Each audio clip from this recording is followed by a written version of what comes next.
Tuhan firman-Mu ajaib, kekal meski gunung menghilang.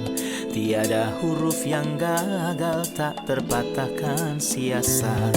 Hidup seperti-Mu ya Allah, lebih dari emas. Aku bersaksi kitab-Mu, kitab yang suci. Mendengarkan firman-Mu, hibur hati yang luka. Terangilah langkahku kemanapun ku pergi. Biarkanlah firman-Mu berkuasa atasku. Ubahkanku, bebaskanku, ku mau menyenangkan-Mu. Ku mau menyenangkan-Mu. Salam jumpa pemirsa terkasih, saya menyambut Anda sekalian dimanapun Anda berada dalam episode yang terbaru program studi harian kita Semua Kitab Suci. Dalam program ini, kita membahas semua kitab yang ada di dalam Alkitab, dari Kejadian hingga Kitab Wahyu, setiap hari dari hari Senin hingga hari Jumat. Dalam studi kita tentang kitab Yeskiel, salah satu nabi besar di dalam Perjanjian Lama, kita telah mencapai pasalnya yang ke-35 dan pasal 36. Pada episode sebelumnya, di pasal 34, kita berhenti sejenak pada gembala-gembala palsu dan hukuman Tuhan kepada mereka. Kemudian janji kedatangan gembala besar yang akan mengumpulkan orang-orang ini lagi dan mereka akan menjadi umat Tuhan dan kawanan domba gembalaannya. Hari ini kita akan berbicara lagi tentang Edom dan juga penghakiman atas Edom. Untuk memulai, izinkan saya untuk menyambut tamu kehormatan di studio, seorang hamba Tuhan, Saudara Yosef Riyad. Selamat datang, Saudara Yosef. Terima kasih, Saudara Riyad. Kami juga menyambut hadirin di studio, selamat datang. Pemirsa terkasih, kita akan memulai pembelajaran sesaat lagi, jadi tetaplah bersama kami.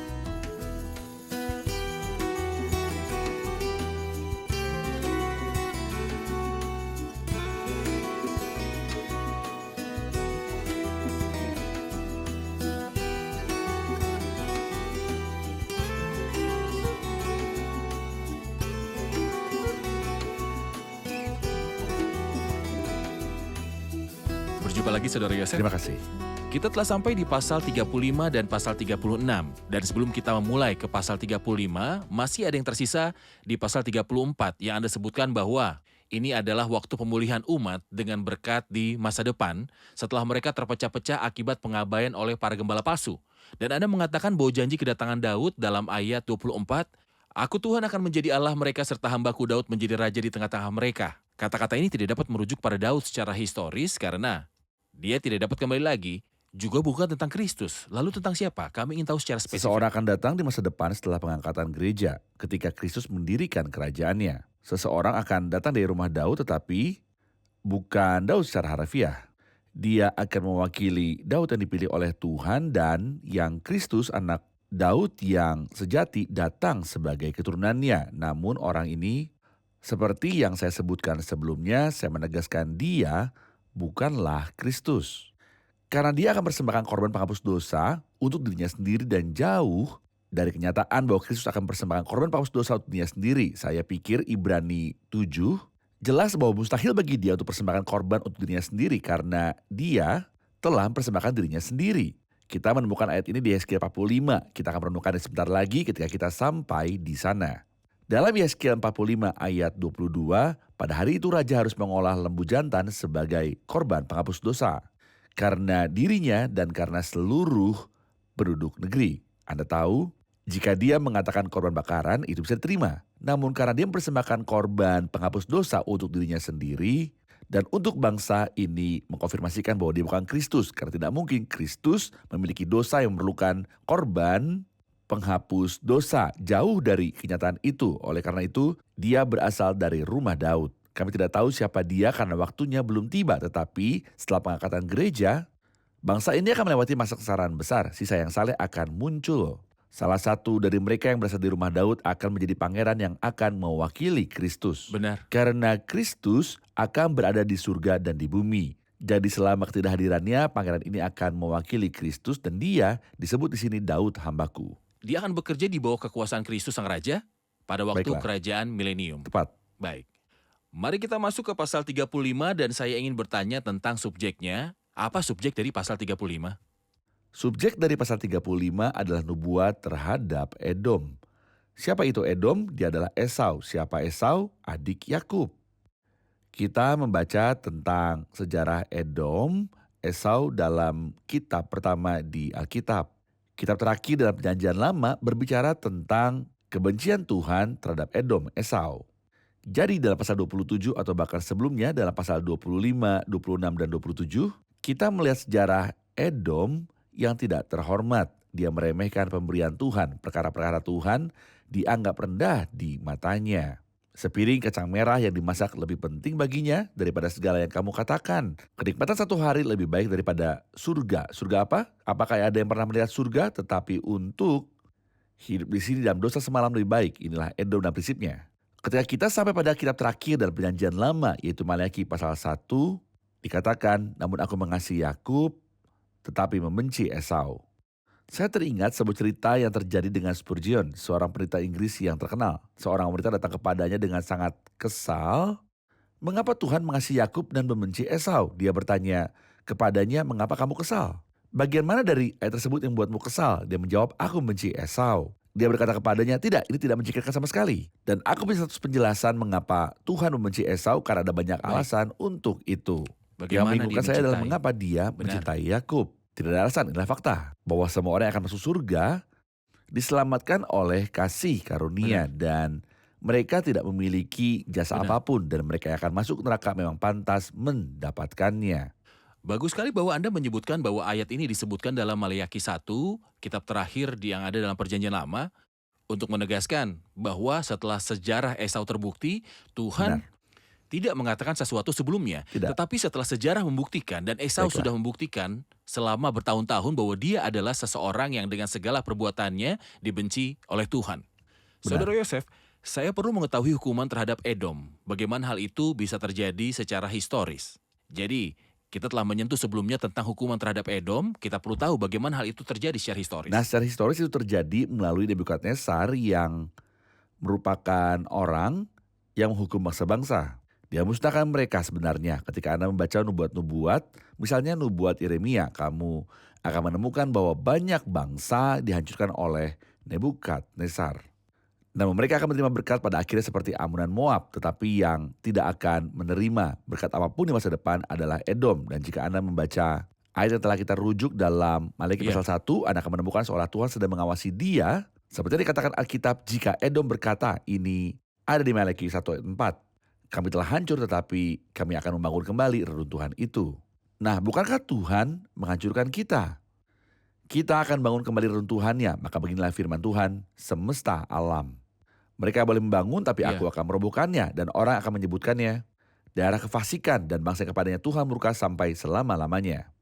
Matamu akan melihat dan kamu sendiri akan berkata, Tuhan Maha Besar sampai di luar daerah Israel. Jadi tidak ada pemulihan di masa depan dan tidak ada berkat di masa depan bagi Edom yang mewakili beberapa prinsip yang dibenci Tuhan, yaitu bersorak atas penderitaan orang lain, permusuhan yang tidak berdasar terhadap umat Tuhan. Jadi ada sebuah komunitas yang bermusuhan dengan umat Tuhan tanpa alasan. Mereka tidak akan luput dari hukuman itu. Lihat apa yang dikatakan di sini. Seperti yang terlihat dalam ayat 6, oleh sebab itu, demi aku yang hidup, demikianlah firman Tuhan, aku akan menjadikan engkau darah dan darah akan mengejar engkau. Oleh sebab engkau bersalah, karena mencurahkan darah, maka darah akan mengejar engkau. Hingga hari ini ada orang-orang yang tidak membenci darah. Mereka suka darah. Membunuh berdasarkan identitas, mereka membunuh siapa saja. Mereka suka darah. Mereka sangat miskin. Jika Anda tidak membenci darah, Tuhan memberi kesempatan. Jika Anda tidak membenci darah, bahkan jika Anda mengurutkan diri Anda di benteng-benteng di seluruh dunia, darah akan mengejar Anda. Inilah yang terjadi dan yang kita lihat bahwa orang-orang dibunuh lalu bersembunyi dengan sangat baik. Hukuman akhirnya datang kepada mereka dan mereka dibunuh. Ini berlaku untuk setiap orang, bukan hanya orang ini atau itu. Setiap orang yang tidak membenci darah, darah akan mengejarnya. Dan bangsa itu berkata dalam kebodohan mereka, biarlah darahnya ditanggungkan atas kami dan atas anak-anak kami. Ketika mereka menyalibkan anak Allah, dan darah benar-benar mengejar mereka. Saudara Yosef, juga dosa ditambahkan dari dosa Edom di ayat 10, dikatakan, oleh sebab engkau mengatakan, kedua bangsa itu dan kedua negeri itu akan menjadi milikku, dan kita akan memilikinya. Sebetulnya Tuhan ada di situ. Oleh sebab itu, demi aku yang hidup, demikianlah firman Tuhan Allah, aku akan memperlakukan engkau seperti engkau memperlakukan mereka dalam murkamu dan cemburumu, yang timbul dari kebencianmu terhadap mereka. Dan aku akan menyatakan diri kepadamu pada saat aku menghakimi engkau. Apa maksud dengan dua bangsa dan dua negara itu? Nah, perampasan tanah, maksud Perampasan saya tanah maksud Israel saya. dan Yehuda, dan perampasan tanah. Dia sangat senang ketika kedua bangsa ini hancur. Sebenarnya Tuhan sangat marah dengan kedua bangsa itu. Karena penyembahan berhala seperti yang kita katakan. Namun jangan lupa bahwa mereka adalah umat milik Tuhan. Benar. Dan Anda, Edom, apakah Anda lebih baik dari Indian itu? Anda tidak lebih baik. Sayangnya mereka bersuka cita dan berkata itu sudah selesai. Mereka disingkirkan dan saya akan menguasai tanah mereka. Padahal Tuhan yang berkata kepada umatnya untuk tidak menguasai tanah Edom. Edom, apakah Anda ingin menguasai tanah bangsa itu? Di mana Edom sekarang? Di mana lokasi geografis tanah Edom sekarang ini? Lokasi geografisnya ada di selatan Yordania, bagian yang disebut Petra.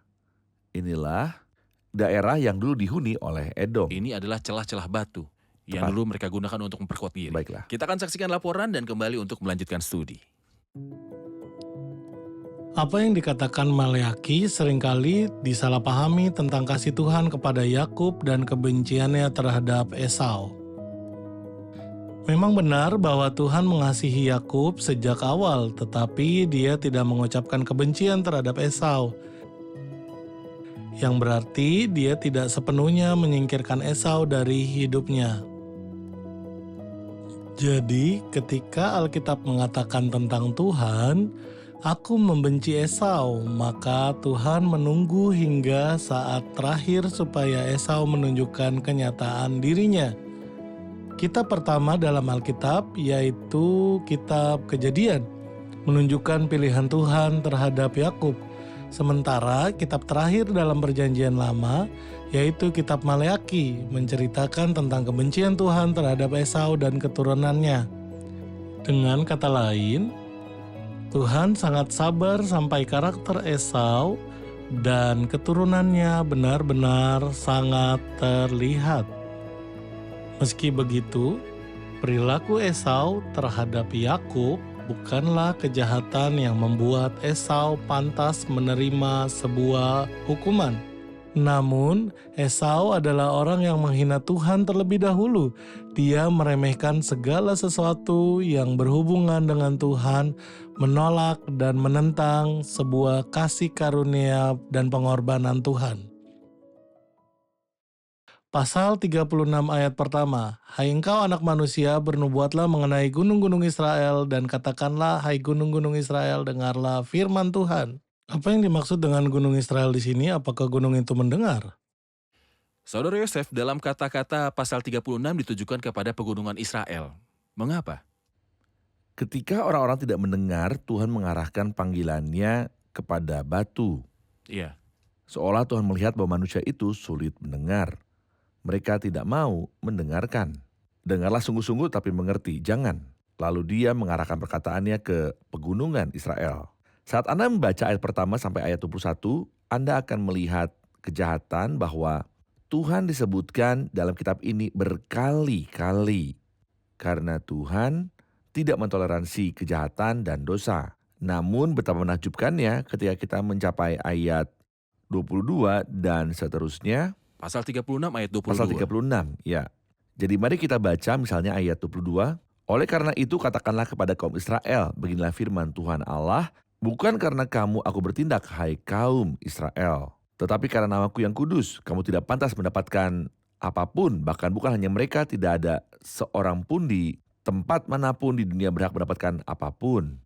Izinkan saya mengatakan dengan bahasa Rasul Paulus di Roma 11. "Sebab Allah telah mengurung semua orang dalam ketidaktaatan supaya ia dapat menunjukkan kemurahannya atas mereka semua." Benar. Jadi semua bersalah, tidak ada yang berhak atas apapun, tetapi Tuhan dengan sukacita ingin mengasihi semua orang, siapapun yang menerima pemberian Tuhan dengan iman akan menerimanya meskipun tidak ada yang pantas, baik orang, bangsa maupun negara. Anda ingat Saudara Yosef, ada kata-kata yang ditujukan kepada gunung-gunung Israel yang menyaksikan penyembahan berhala Benar. di puncak-puncak gunung. Dan kita sudah banyak berbicara tentang bagaimana gunung itu menjadi saksi kebodohan dari bangsa ini. Benar. Di sini ada seruan kepada gunung-gunung Ya. sekali lagi. Tetapi ada pemulihan bagi bangsa ini. Ya. Mohon jelaskan tentang keadaan gunung-gunung itu ketika bangsa ini dipulihkan. Bagaimana Tuhan akan disembah, bagaimana gunung-gunung ini akan dipenuhi dengan berkat dan kepuasan. Nah, mari kita periksa sebuah ayat yang baik yang disebutkan dalam nubuat Amos di akhir nubuat itu dikatakan, sesungguhnya waktu akan datang, demikianlah firman Tuhan, bahwa pembajak akan tepat menyusul penuai dan pengirik buah anggur penabur benih. Gunung-gunung akan meniriskan anggur baru dan segala bukit akan kebanjiran. Aku akan memulihkan kembali umatku Israel. Mereka akan bangun kota-kota yang licin tandas dan mendiaminya. Mereka akan menanami kebun-kebun anggur dan minum anggurnya. Mereka akan buat kebun-kebun buah-buahan dan makan buahnya. Maka aku akan menanam mereka di tanah mereka dan mereka tidak akan dicabut lagi dari tanah yang telah kuberikan kepada mereka. Firman Tuhan Allahmu, lalu ada berkat-berkat yang akan datang di masa depan ketika gunung-gunung dipenuhi dengan anggur yang manis, kegembiraan, dan kebaikan. Ketika bangsa ini kembali dengan pertobatan yang tulus dari kesusahan kesengsaraan besar di masa mendatang. Ketika mereka kembali dengan pertobatan yang tulus, Tuhan kembali dengan memberkati dan inilah arti dari firman di Benar. Zakaria 1. Berbaliklah kepadaku dan aku akan kembali kepadamu. Kembalilah kepadaku dengan pertobatan. Aku tidak menginginkan apapun darimu, aku akan kembali kepadamu dengan berkat dan berkat itu akan sampai kepadamu. Jika tidak ada berkat. Tidak ada berkat. Ini berlaku sepanjang zaman. Benar. Izinkan Seseorang saya. berkata, Anda tidak akan menemukan berkat sebelum pertobatan kecuali dalam kamus. Iya, benar. Tapi setelah itu tidak. Benar. Anda merujuk pada ayat 22 dan biarkan saya membacanya dan melanjutkannya. Oleh karena itu katakanlah kepada kaum Israel, beginilah firman Tuhan Allah, bukan karena kamu aku bertindak hai kaum Israel, tetapi karena namaku yang kudus yang kamu najiskan di tengah bangsa-bangsa di mana kamu datang. Aku akan menguduskan namaku yang besar yang sudah dinajiskan di tengah bangsa-bangsa dan yang kamu najiskan di tengah-tengah mereka. Dan bangsa-bangsa akan mengetahui bahwa akulah Tuhan, demikianlah firman Tuhan Allah, manakala aku menunjukkan kekudusanku kepadamu di hadapan bangsa-bangsa, aku akan menjemput kamu dari antara bangsa-bangsa dan mengumpulkan kamu dari semua negeri dan akan membawa kamu kembali ke tanahmu. Aku akan mencurahkan kepadamu air jernih yang akan mentahirkan kamu dari segala kenajisanmu dan dari semua berhala-berhalamu aku akan mentahirkan kamu. Kamu akan kuberikan hati yang baru dan roh yang baru di dalam batinmu dan aku akan menjauhkan dari tubuhmu hati yang keras dan akan kuberikan kepadamu hati yang taat. Rohku akan kuberikan, diam dalam batinmu dan aku akan membuat kamu hidup menurut segala ketetapanku dan tetap berpegang pada peraturan-peraturanku dan melakukannya. Dan kamu akan diam di dalam negeri yang telah kuberikan kepada nenek moyangmu dan kamu akan menjadi umatku dan aku akan menjadi Allahmu dan aku akan melepaskanmu dari segala dosa kenajisanmu. Dan aku akan menumbuhkan gandum serta memperbanyaknya, dan aku tidak lagi mendatangkan kelaparan atasmu. Mohon komentari tentang apa yang akan Tuhan lakukan terhadap mereka, dan khususnya kata-kata yang berkaitan dengan hati baru dan roh baru yang ada di dalam mereka. Sebenarnya kita melihat kitab ini dua hal yang bertolak belakang, tetapi saling melengkapi. Tuhan marah dengan umatnya dan menyebarkan mereka. Dan itu adalah untuk mengenang namanya dan memuliakan pribadinya di antara bangsa-bangsa. Kemudian ketika mereka bertobat, dia akan mengumpulkan mereka dari segala bangsa dan ini juga untuk memuliakan nama Tuhan di antara bangsa-bangsa. Poin pertama ada di pasal 6, Iya. ayat 8, tapi sebagiannya itu yang terluput dari pedang akan kutinggalkan hidup di antara bangsa-bangsa bila mana kamu dihamburkan ke negeri-negeri itu. Di sana di tengah bangsa-bangsa kemana mereka dibawa tertawan, orang-orang yang terluput di antara kamu akan mengingat kepadaku. Tatkala aku mengembalikan hati mereka yang berzina itu, yang sudah menjauh daripadaku dan mengalihkan mata mereka yang selalu berzinah dengan mengikuti berhala-berhala mereka dan mereka akan mengetahui bahwa akulah Tuhan dan bukan cakap angin kalau aku berfirman hendaklah menjatuhkan malapetaka ini ke atas mereka. Kemudian ketika Tuhan menghakimi umatnya ini akan menjadi kesaksian baginya di antara bangsa-bangsa. Di sini kita melihat gambar yang sebaliknya. Aku akan menjemput kamu dari antara bangsa-bangsa dan mengumpulkan kamu dari semua negeri. Aku akan melakukan perkataanku. Dan bangsa-bangsa akan mengetahui bahwa akulah Tuhan dan demikianlah firman Tuhan Allah manakala aku menunjukkan kekudusanku kepadamu di hadapan bangsa-bangsa. Ini menunjukkan pada kita bahwa Tuhan melakukan segala sesuatu untuk kemuliaannya sendiri. Baik menghakimi umatnya ataupun memberkati umatnya. Menghakimi orang jahat atau keselamatan orang-orang percaya semuanya mengarah kepada kemuliaan Benar. Tuhan. Tuhan dimuliakan dalam kasih karunia dan juga dalam Dan penghakiman. penghakiman, benar. Sebelumnya saya minta Anda berkomentar tentang apa yang akan dilakukan Tuhan terhadap mereka, Ya. terutama tentang masalah hati yang baru. Dan Astaga. aku akan mencurahkan kepadamu air jernih dan akan mentahirkan kamu. Kuberikan hati yang baru dan roh yang baru di dalam batinmu. Saya ingin memberikan komentar tentang karya ini. Apa yang akan Tuhan lakukan terhadap karya ini? Nah, saya pikir pekerjaan inilah yang Tuhan segala kemuliaan baginya maksudkan dalam Yohanes pasal yang ketiga dalam pembicaraan dan percakapannya dengan Nikodemus. Nikodemus datang kepadanya sebagai seorang terpelajar. Dan berkata kepadanya, Rabi, kami tahu bahwa engkau datang sebagai guru yang diutus Allah, sebab tidak ada seorang pun yang dapat mengadakan tanda-tanda yang engkau adakan itu jika Allah tidak menyertainya. Dan Tuhan menggunakan cara yang mengejutkan untuk berkata kepadanya, kamu harus dilahirkan kembali. Seolah dia ingin mengatakan kepadanya bahwa Anda adalah seorang guru dan ingin belajar. Itu bukan masalahnya. Masalahnya adalah Anda membutuhkan hati yang baru, engkau membutuhkan kelahiran baru. Nikodemus tidak mengerti kata-kata ini dan Tuhan menegurnya. Dia menjawabnya, engkau adalah pengajar Israel dan engkau tidak mengerti hal itu? Ada yang berpendapat bahwa Kristus sedang berbicara tentang baptisan. Jika yang dimaksudnya adalah baptisan, maka dia tidak akan menegurnya. Nikodemus menjawabnya, engkau adalah pengajar Israel dan engkau tidak mengenai hal itu, karena tidak ada ajaran baptisan dalam perjanjian lama. Lalu, mengapa Tuhan menegur Nikodemus? Karena Yeskiel pasal 36, aku akan mencurahkan kepadamu air jernih yang akan mentahirkan kamu dari segala kenajisanmu dan dari semua berhala-berhalamu. Aku akan mentahirkan kamu. Pengaruh firman Tuhan ialah mengubah hati dan memberikan hati yang baru. Tidak hanya itu, kamu akan kuberikan hati yang baru dan roh yang baru di dalam batinmu. Dan aku akan menjauhkan dari tubuhmu hati yang keras dan akan kuberikan kepadamu hati yang taat. Inilah yang disebut dalam perjanjian baru ditahirkan dari Allah atau kelahiran baru. Atau jika saya katakan dalam bahasa Rasul Yakobus dan Rasul Petrus, Rasul Yakobus pasal 1 ayat 18 mengatakan atas kehendaknya sendiri, ia telah menjadikan kita oleh firman kebenaran, supaya kita pada tingkat tertentu menjadi anak sulung di antara semua ciptaannya. Ayat 18 mengatakan atas kehendaknya sendiri ia telah menjadikan kita oleh firman kebenaran, supaya kita pada tingkat tertentu menjadi anak sulung di antara semua ciptaannya oleh firman Allah yang hidup dan yang kekal. Seolah-olah roh Tuhan yang menggunakan firman Tuhan membuat manusia dilahirkan kembali supaya dia bisa berhubungan dengan Tuhan. Kalau tidak, dia tidak dapat melihat kerajaan Tuhan atau memasuki kerajaan Tuhan. Roh dan firman selalu berjalan bersama. Benar. Jadi bahkan dalam Kejadian 1 ketika bumi belum terbentuk dan kosong, Benar. dan roh Tuhan melayang-layang di atas permukaan air dan Tuhan berkata, Baiklah. jadilah terang, maka terang pun jadi. Ini adalah sebuah gambaran, saudaraku, ayat untuk proses kelahiran. Tanah yang gelap, kosong dan hampa, inilah hatiku dan hatimu. Hingga Tuhan berkata dan roh Tuhan bergerak, maka roh Tuhan dan firman Tuhan menciptakan terang dan buah. Oke, oleh karena itu setelah kelahiran kedua ini, atau kelahiran baru ini, atau hati yang baru ini, akan ada pemulihan total bagi bangsa ini. Benar. Sebuah pemulihan nasional, seluruh bangsa dilahirkan kembali. Ini adalah pemulihan rohani. Pemulihan rohani. Maksud Anda? Benar, Tepat jadi sekali. seluruh bangsa akan dilahirkan kembali. Tepat. Oke. Kita akan mengambil pertanyaan dari hadirin. Ayat 27, rohku akan kuberikan diam di dalam batinmu dan aku akan membuat kamu hidup menurut segala ketetapanku dan tetap berpegang pada peraturanku dan melakukannya.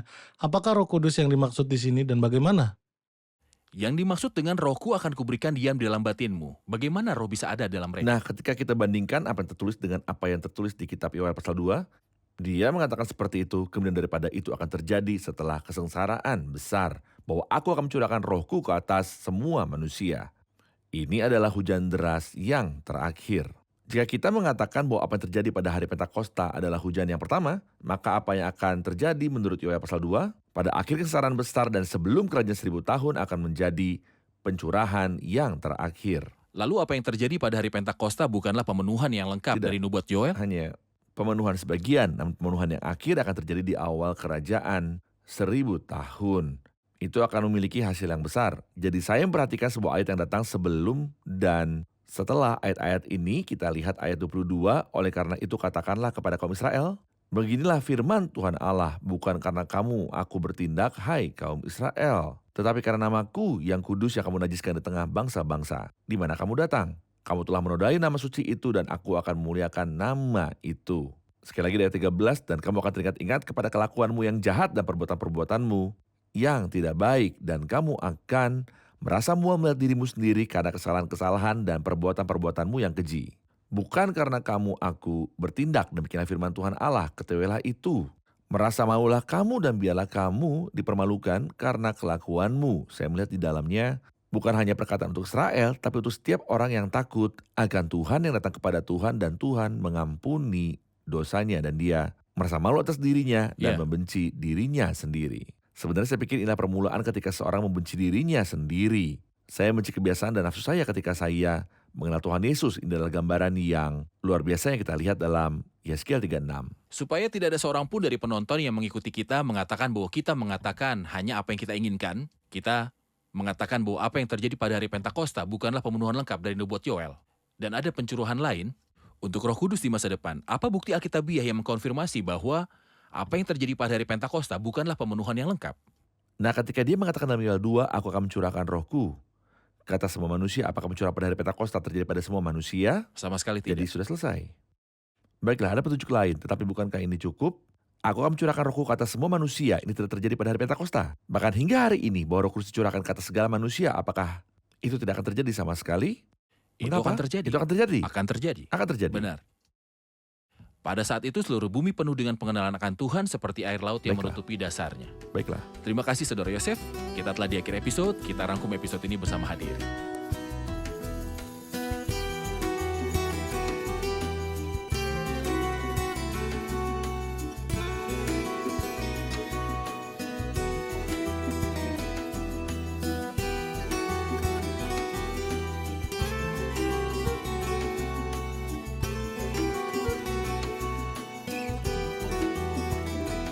Halo semua.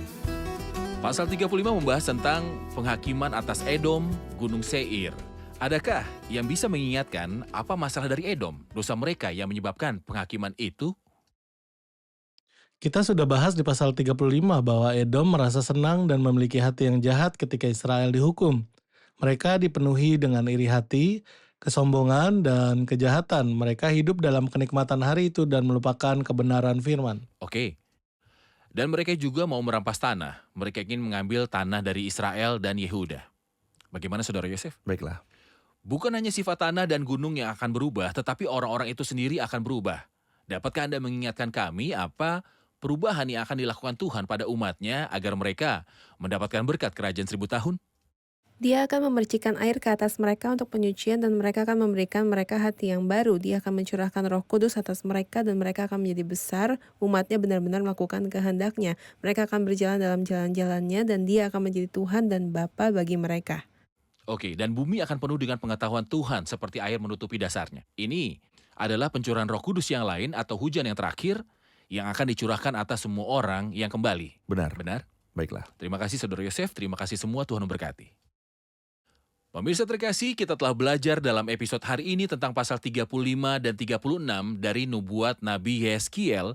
Di pasal 35 ada penghakiman atas Seir atau Edom. Mengapa penghakiman atas Edom? Karena perbuatan Edom adalah jahat. Sepanjang sejarah Edom, perbuatan mereka jahat dan ini yang pertama. Yang kedua, Edom juga sombong. Edom juga merampas tanah. Mereka ingin merampas tanah kerajaan Israel dan merampas tanah kerajaan Yehuda. Karena ketiga alasan ini, penghakiman datang atas bangsa Edom. Tetapi dalam pasalnya yang ke-36, ada janji untuk gunung-gunung Israel dengan pemulihan dan juga berkat. Gunung-gunung ini yang ada disebutkan di Alkitab ini. Penghakiman ini ditujukan kepada mereka karena di puncak-puncak gunung ini, penyembahan berhala tersebar di sana yang membutuhkan penghakiman Tuhan, kemudian pengasingan umatnya. Ini mengingatkan kita bahwa di hari yang akan datang, Tuhan akan mengembalikan umatnya ke tanah ini dan mengubah sifat dari tanah itu. Ketika dia membuat perubahan dalam mereka dan kelahiran baru atau kelahiran kedua. Pemirsa terkasih, sampai jumpa di episode selanjutnya. Kiranya Tuhan besertamu.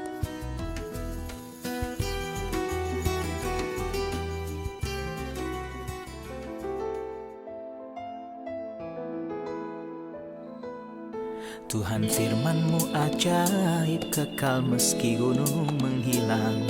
Tiada huruf yang gagal, tak terpatahkan siasat. Hidup seperti-Mu ya Allah, lebih dari emas. Aku bersaksi kitab-Mu, kitab yang suci. Mendengarkan firman-Mu, hibur hati yang luka. Terangilah langkahku kemanapun ku pergi. Biarkanlah firman-Mu berkuasa atasku. Ubahkanku, bebaskanku, ku mau menyenangkan-Mu. Tuhan firman-Mu ajaib, ubah dan bebaskan aku.